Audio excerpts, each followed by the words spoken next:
Good afternoon. I'm Barbara Saunders. I am a developmental behavioral pediatrician at the University of Mississippi Medical Center in the Center for Advancement of Youth, or K as we call it here. I am the chief of the Division of Child Development and also the medical director at K.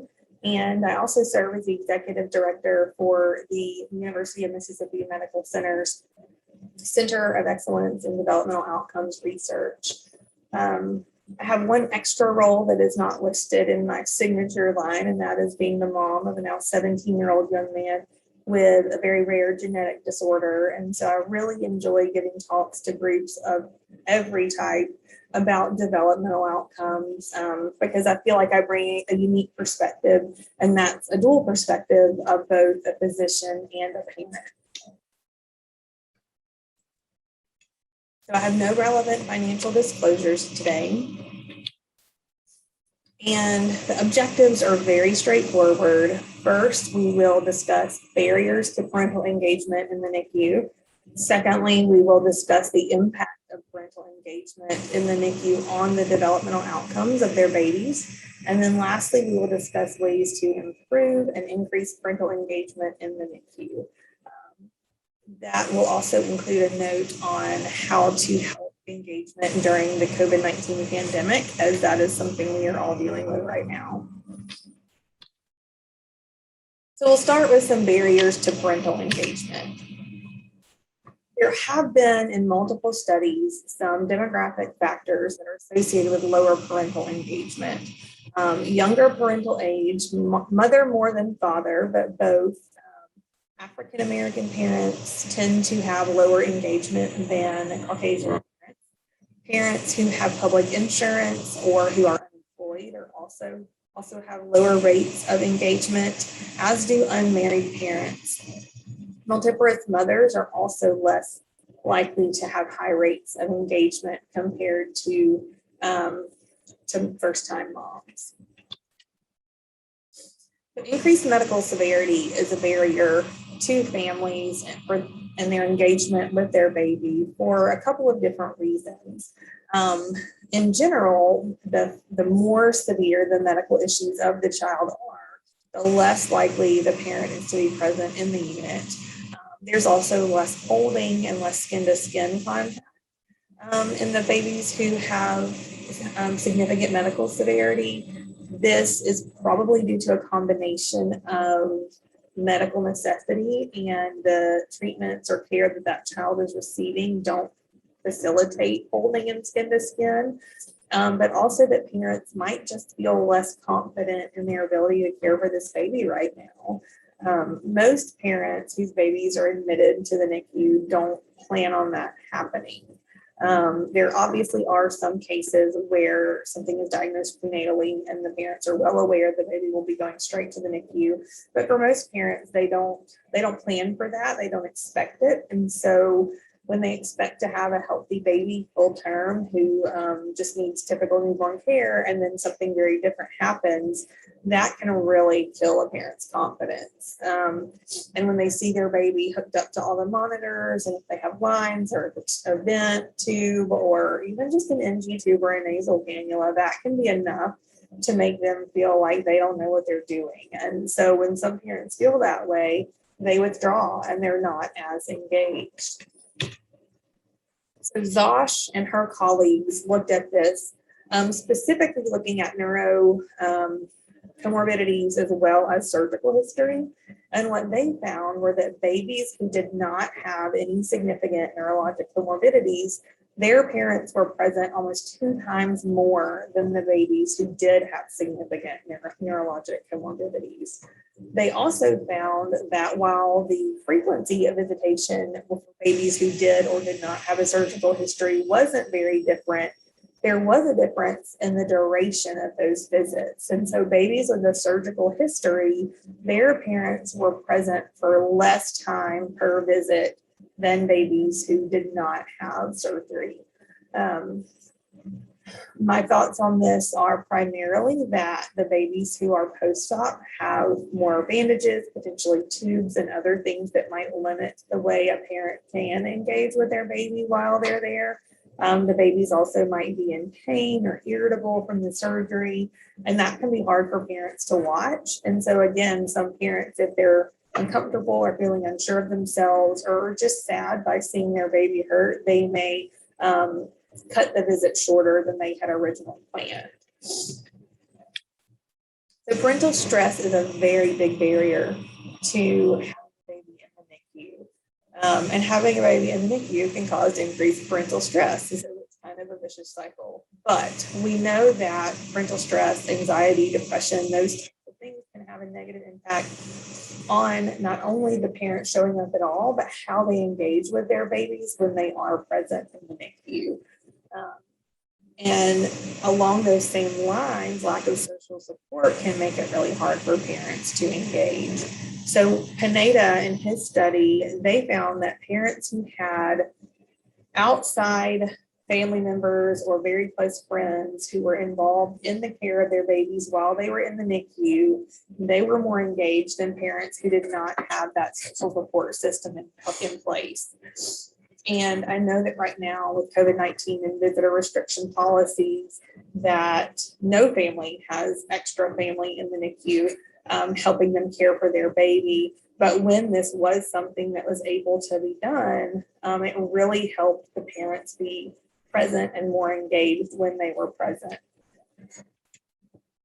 Transportation is another big barrier for parents and their engagement with their babies in the NICU. I currently live and practice in Mississippi, moved here from Arkansas where I did my fellowship, and I'm from Alabama. So all three states are rural.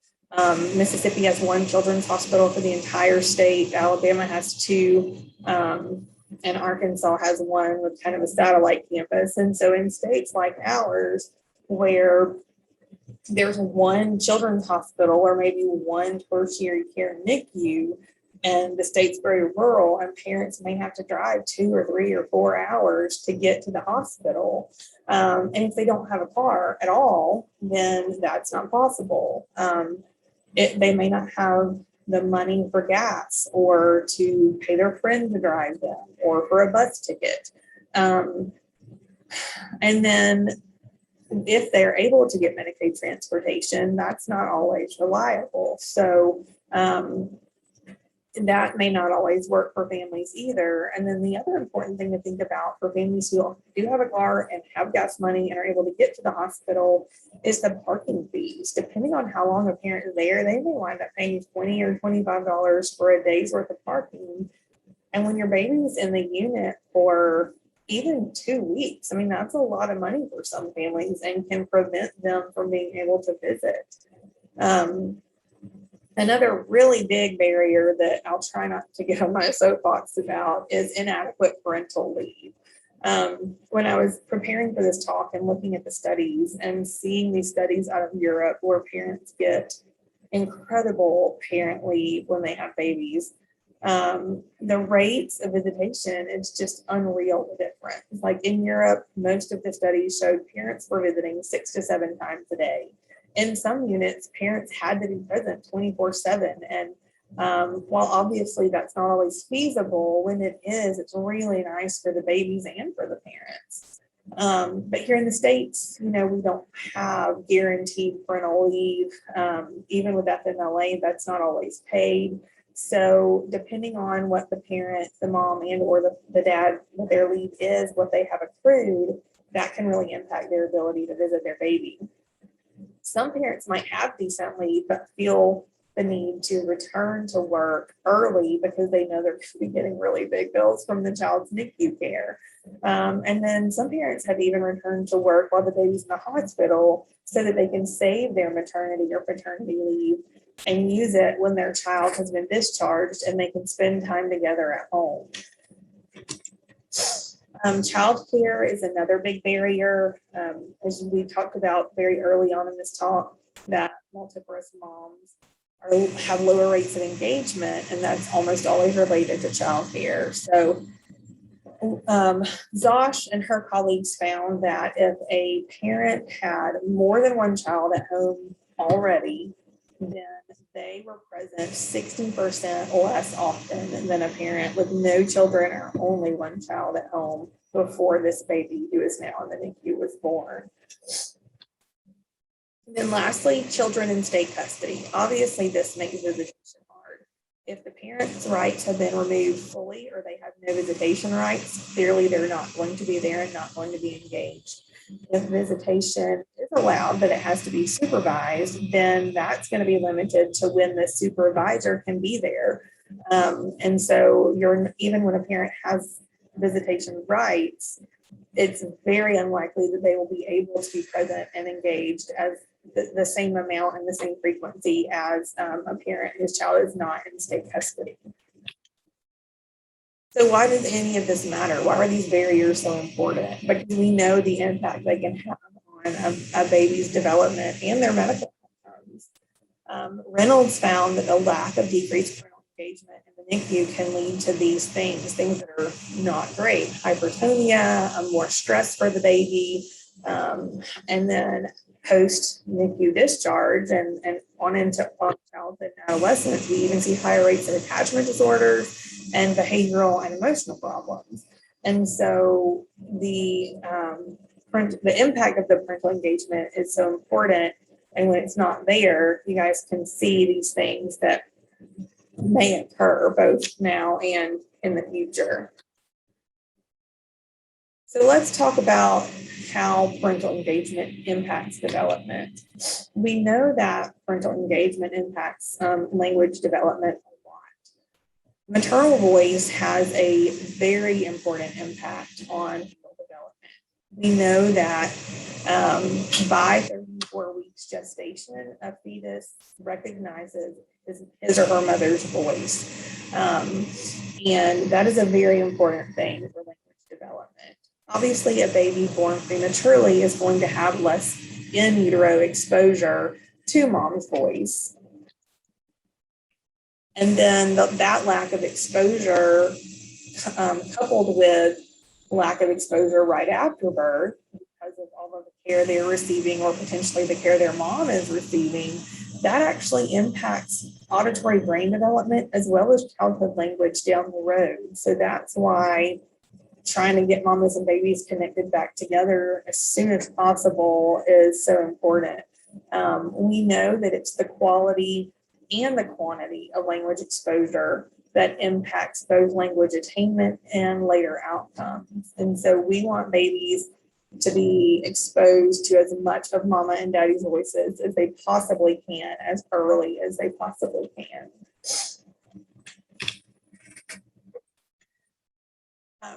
So Hersey and her colleagues also found that the exposure to increased number of adult words in the NICU led to improved cognitive and language scores at 18 months of age.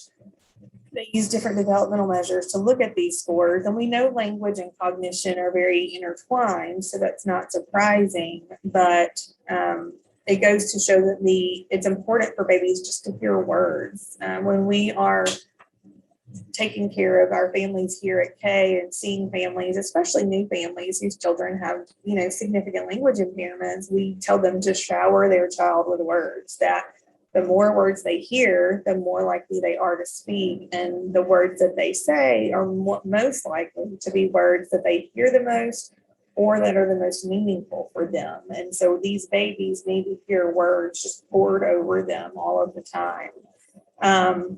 That being said, we do know that parental speech has a stronger effect on a child's vocalizations and then later on their conversational speech than non-parental speech does. That's not to say that non-parental speech doesn't matter, because it very much does.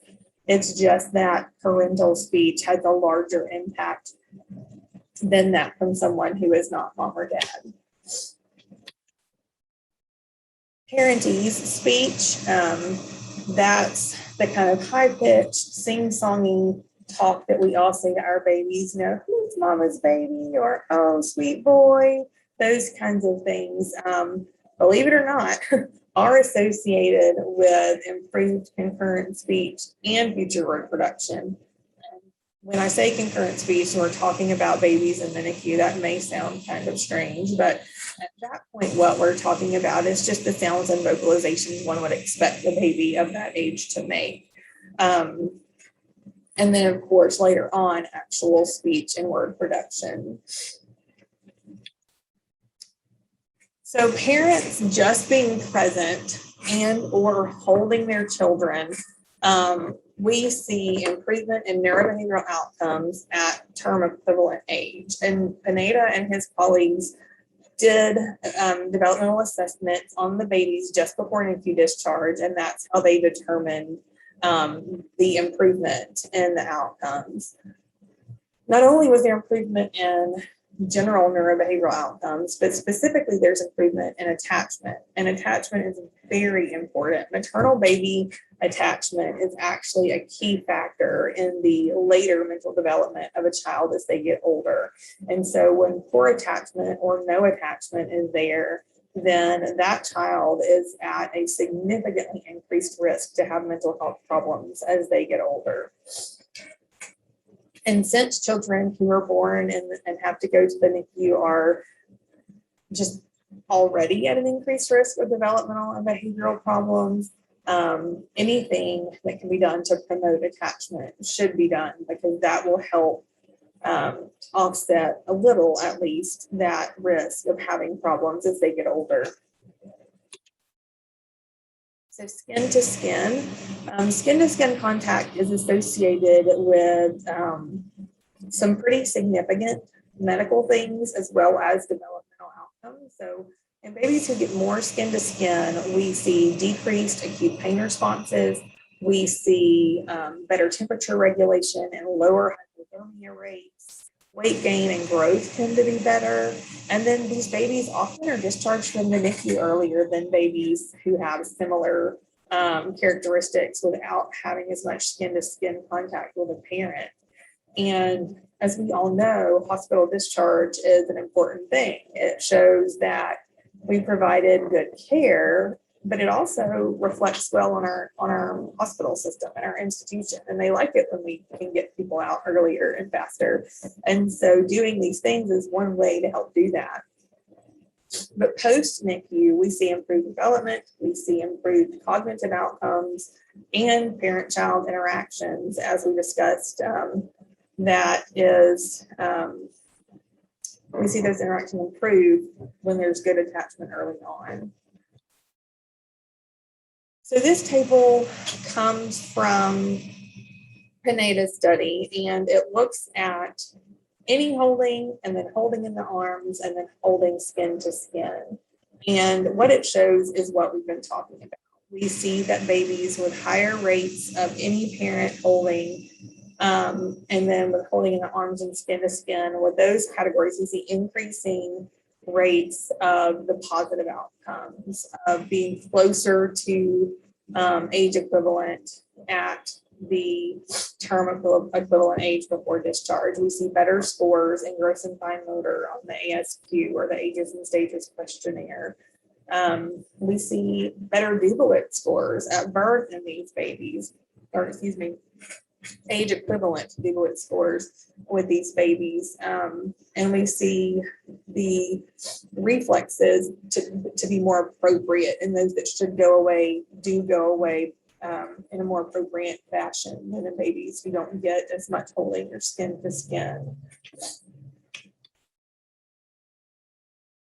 So Clawwetter and her colleagues did a review of over 30 articles, and what they found was that there was increased maternal engagement in the NICU, and that was associated with the things you guys see here. So better breathing, better temperature regulation, better heart rate regulation for the babies, and then overall better neurobehavioral outcomes. One of the things they looked at while the baby was in the NICU was crying behaviors, and they saw less crying and then crying for appropriate things for the babies who had mothers who were more engaged.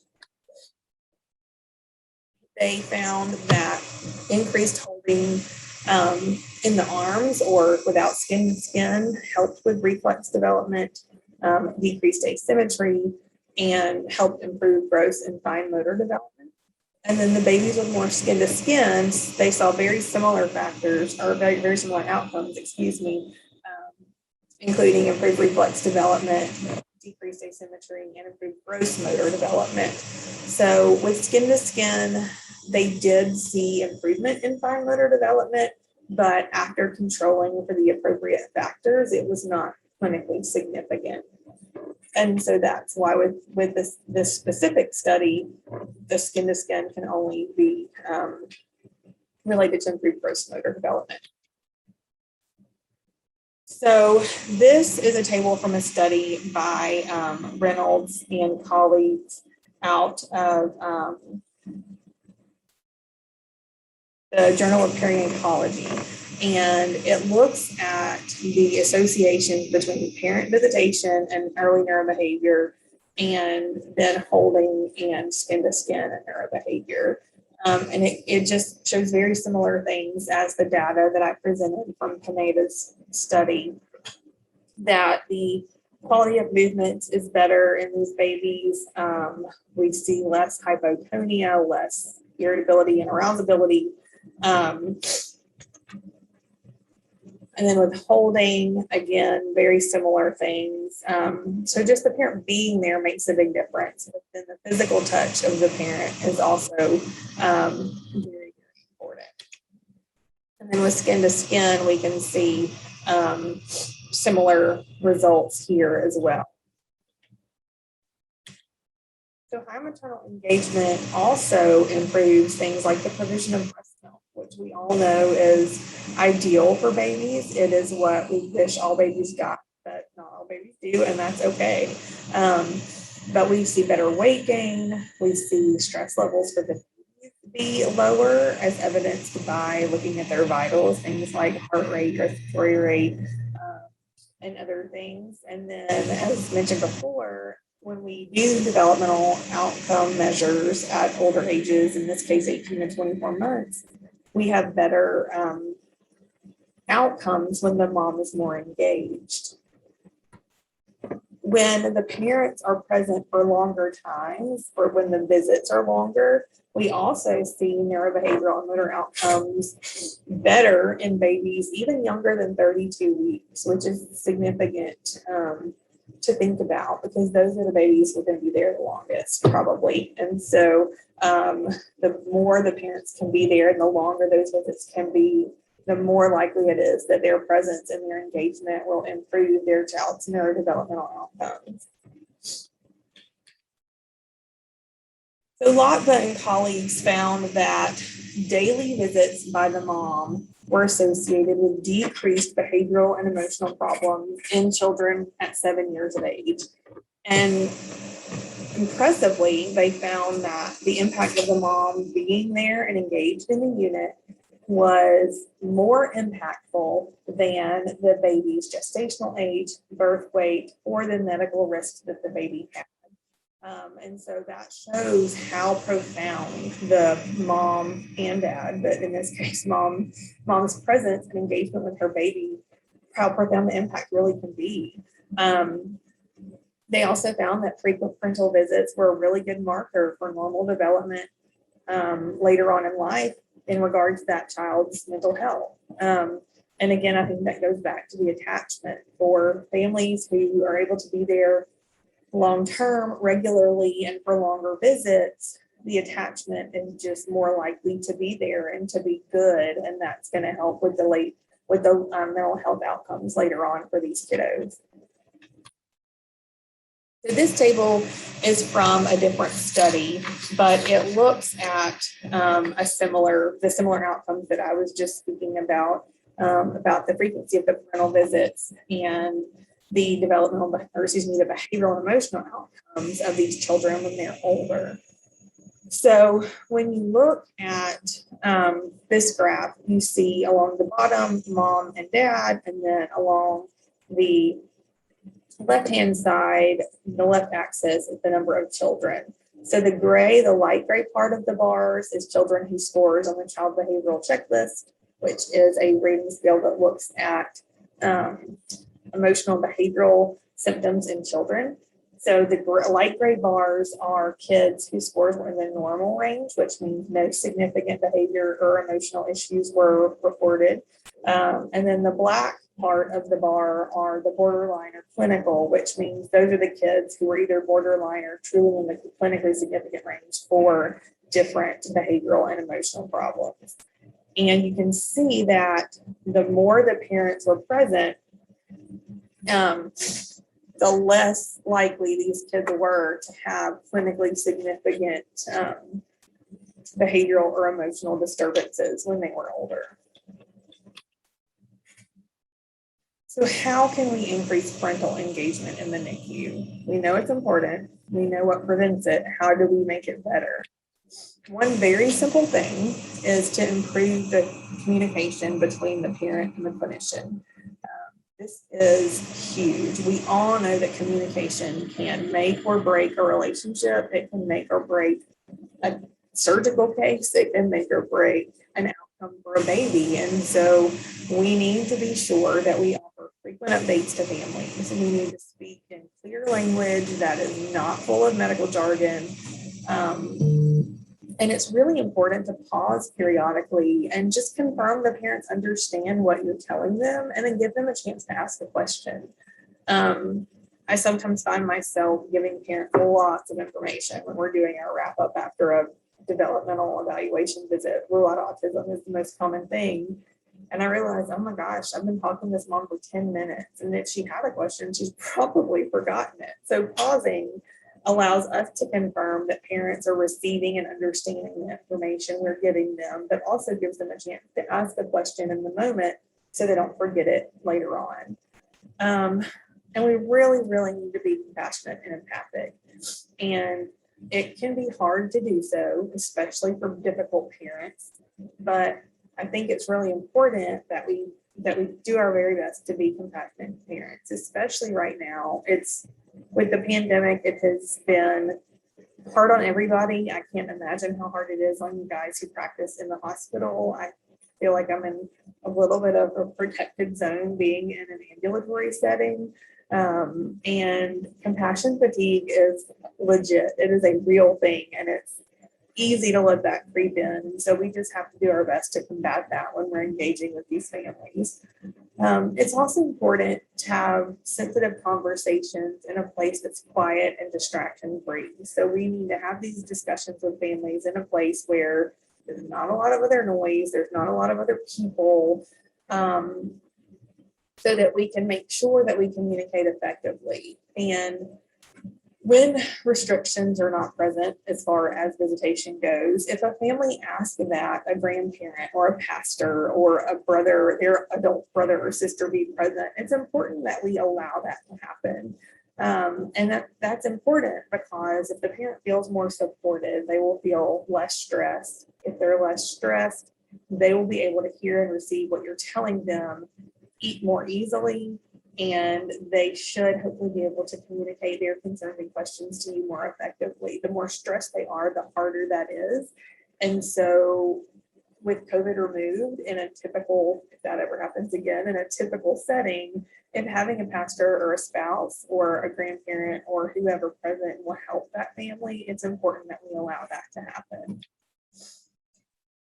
So a note about communicating with fathers.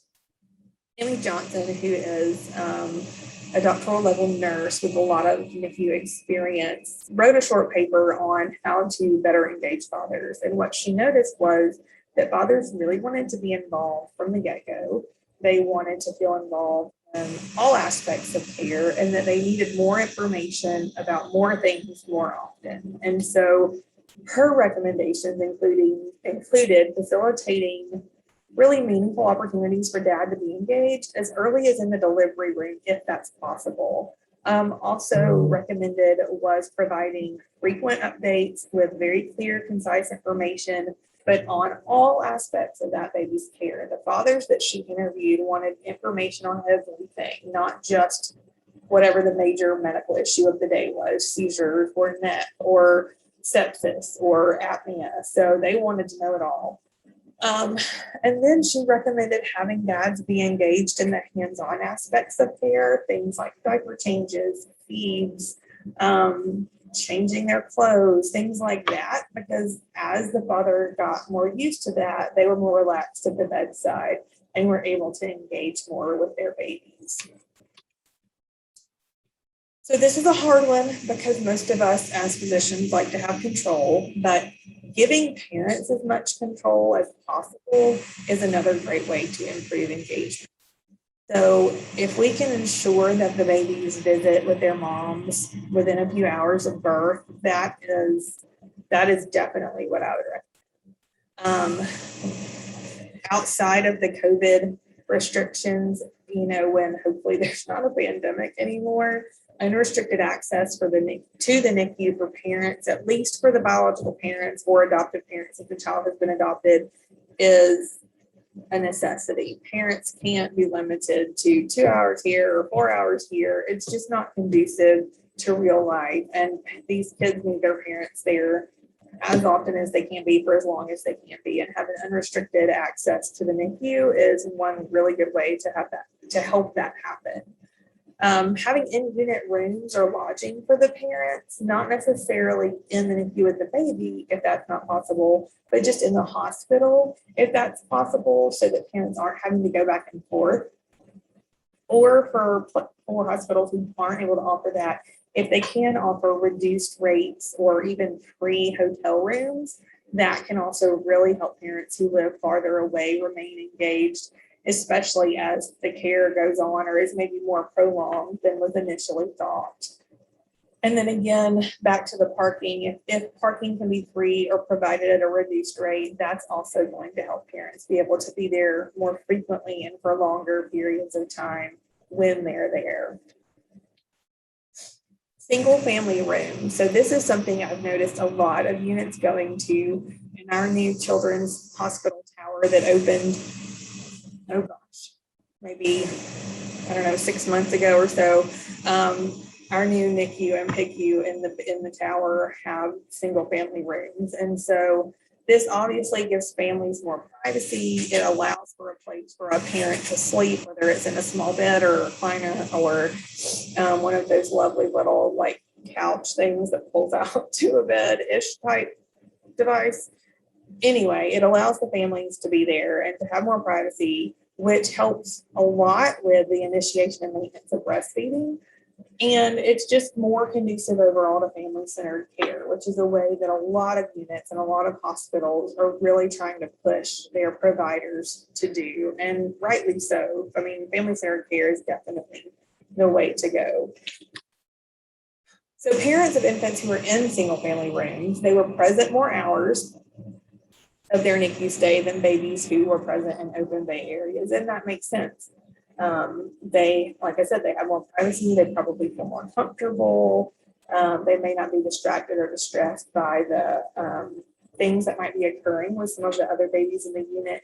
And so that can really help. And the NICU room type is something that hopefully is that we can modify. It's a factor that we can change. And if we can change that to positively impact parental engagement and thus developmental outcomes for these babies, we should change that. So if that's a possibility where you are, I would highly recommend it, even if it's not possible upon admission to the unit, maybe when the baby's more stable, if that's the way your hospital system and your physician group does it, that's okay. But the more we can get families and babies into single family rooms, the better we typically see things go.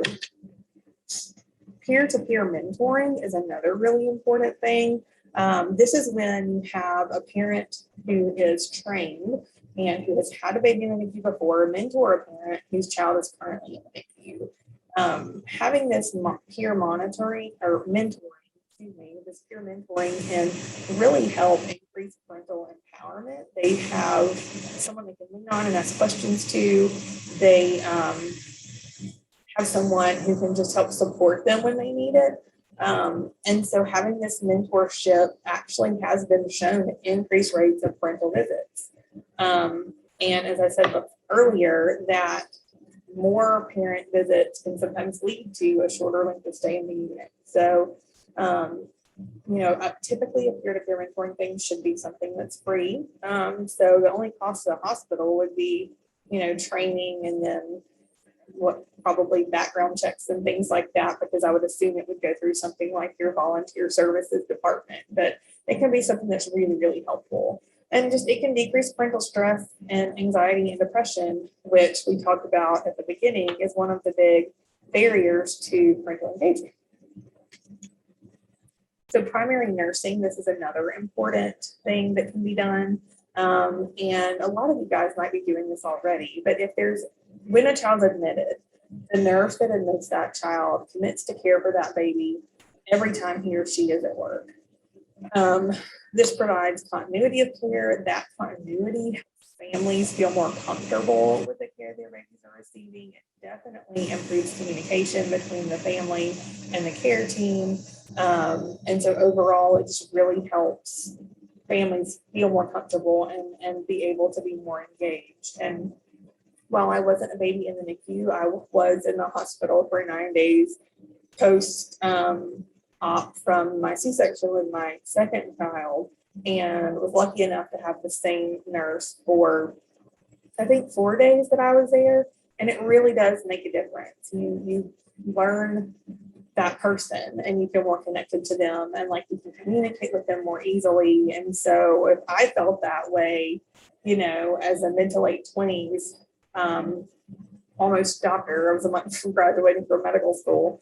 I can imagine how parents whose babies are the ones getting that continuity of care, how much that would help them feel better and be more comfortable when they're with their babies in the NICU.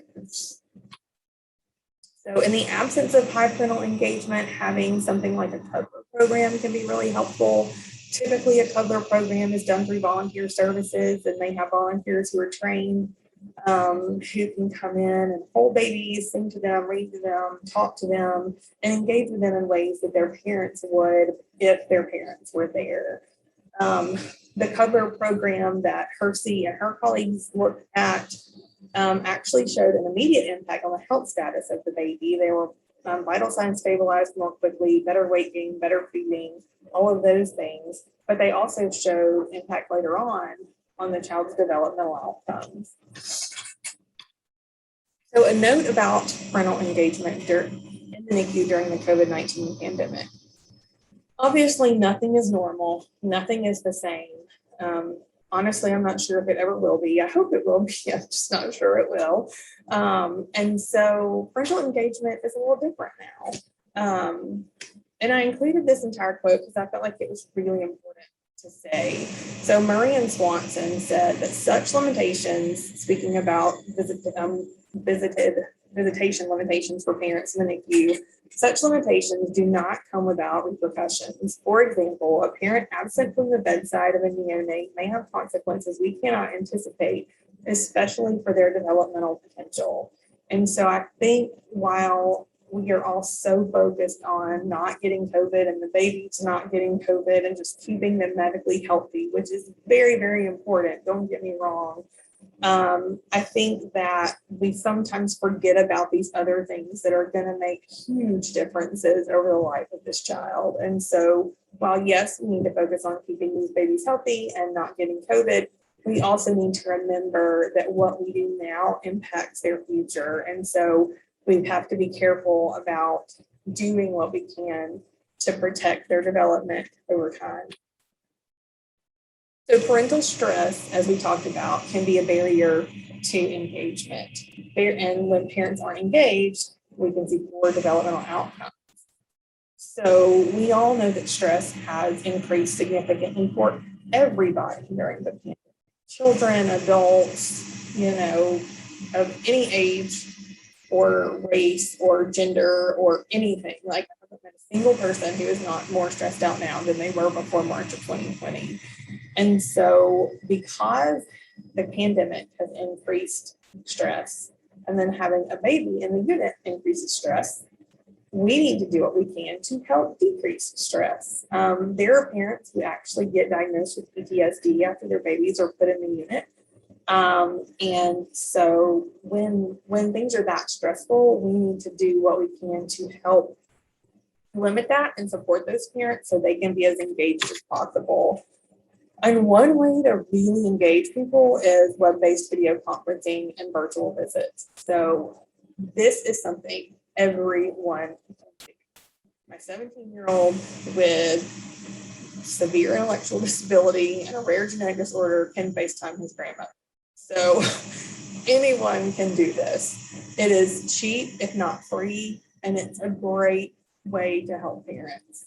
Epstein and colleagues found in a review of multiple studies looking at this modality to engage parents across the board, parents said video conferencing was helpful and meaningful. When you're faced with not seeing your baby at all versus getting a FaceTime with your baby for 20 minutes twice a day, every time the parents are going to pick the video conferencing.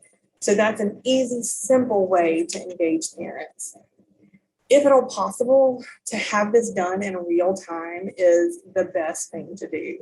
And what I mean by real time is have the virtual visit or the video conference during rounds so that the families can hear what the doctors and the care team are saying, what the plan for the day is, how things are going.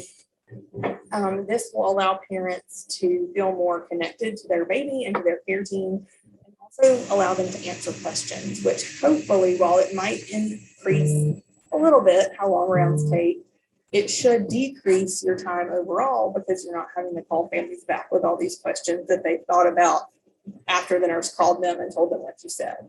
And then it also allows for other family members who can't currently be in the unit, even if the mom or the dad can, to interact with this new baby, this new member of their family that they haven't been able to see or touch or hold. Siblings and grandparents and godparents and all of those people really want to be as engaged with these babies and these families as they can. And this is a very simple way to do it. So as I mentioned before, enhancing psychosocial support for the parents is paramount. We need to ensure that mental health professionals such as psychologists, LPCs, LCSWs continue to work with our families in the unit. We need to make sure our parents are as strong as they can be with their mental health so that they can care for babies and be their best for their babies. It's also really important to have pastoral or religious care personnel available whenever parents need them, even if it's over the phone or through video chats.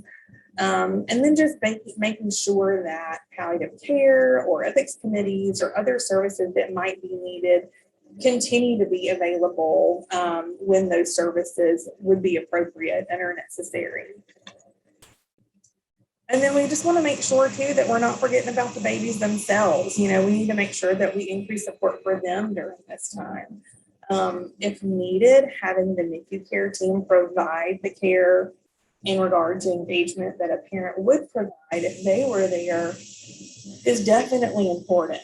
Talking to babies, holding them, reading to them, singing to them, all of those things in the absence of a parent, having someone from the care team provide that is a very important factor.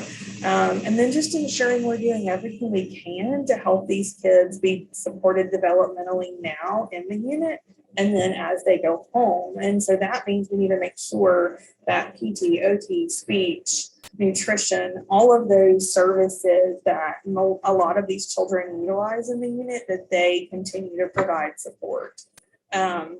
Worst case scenario, if it has to be video support, as long as it's something they can talk the bedside nurse through or the mom through, that is still better than not getting that support at all. So I gave you guys a lot of information. I recognize that. I did want to leave time for some questions for you guys, so I am happy to answer any question you have. If I'm not able to answer it now, I will find the answer and get back with you. And I appreciate you guys giving me the opportunity to talk to you and express, as you guys can see, my passion for improving developmental outcomes. Thanks so much.